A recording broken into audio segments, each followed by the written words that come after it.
హనుమాన్ చిత్రంతో pan Indian wide గా గుర్తింపు తెచ్చుకున్న దర్శకుడు ప్రశాంత్ వర్మ. హనుమాన్ తెచ్చిన క్రేజ్ తో ప్రశాంత్ వర్మ క్రేజీ సినిమాలను ఒక్కొక్కటిగా అనౌన్స్ చేసుకుంటూ వచ్చాడు.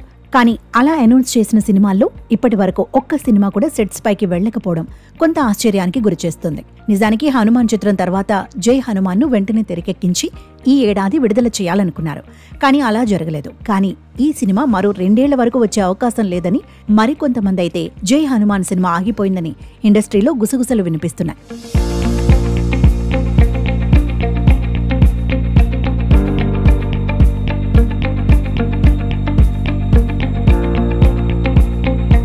జై హనుమాన్లో హనుమంతుడి పాత్రలో కన్నడ హీరో రిషబ్ శెట్టి నటిస్తున్నారు. ఇప్పటికే దీనికి సంబంధించిన టెస్ట్ లుక్ కూడా పూర్తయి ఫస్ట్ లుక్ ను రిలీజ్ చేశారు. వాటికి సంబంధించిన స్టిల్స్ సోషల్ మీడియాలో వైరల్ గా కూడా మారాయి. నిజానికి ఈ సినిమా అనుకున్న టైంకి మొదలుపెట్టినా కూడా ఇప్పటికే సగానికి పైగా షూటింగ్ పూర్తి చేసుకుని ఉండాల్సి ఉంది. కానీ ప్రస్తుతం రిషబ్ శెట్టి కాంతారా ప్రీక్వెల్ తో బిజీగా ఉన్నారు. ఆ సినిమాకు హీరో కమ్ దర్శకుడు రిషబ్ శెట్టే కావడంతో కాంతారా ప్రీక్వెల్ పూర్తయ్యే వరకు మరో కొత్త ప్రాజెక్ట్ చేసే అవకాశాలు చాలా తక్కువ ఉన్నాయి. దీంతో జై హనుమాన్ చిత్రం రిలీజ్ అవడానికి మరో 2 ఏళ్లకు పైగా సమయం పట్టే అవకాశం ఉంది. నిజానికి ప్రశాంత్ వర్మ కూడా హనుమాన్ చిత్రం తర్వాత ప్రశాంత్ వర్మ మరో ప్రాజెక్ట్ ఏదీ పట్టాలెక్కించలేదు. బాలకృష్ణ తనయుడు మోక్షజ్ఞతో సూపర్ హీరో తరహా తెరకెక్కిస్తాడనుకుంటే దాని గురించి అసలు ఊసే లేదు.